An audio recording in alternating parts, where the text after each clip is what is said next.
Here's how to add shortcode in WordPress website. So now I will use shortcode to insert a WordPress form in my WordPress website.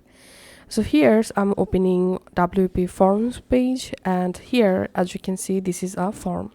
Now here we can see this form shortcode is this one. So I'm going to copy this form shortcode, and then I'm going to opening my post section, and here let's edit this post. You can go to page editor also. Once you are in your page or post editor, click on this add block icon, and here search for shortcode, and here you will find shortcode block. Add this block, and here paste the shortcode and click on save. Now let's view this post. Scrolling down, and here as you can see the form successfully inserted with the shortcode. So that's how you can actually insert or add shortcode in our WordPress.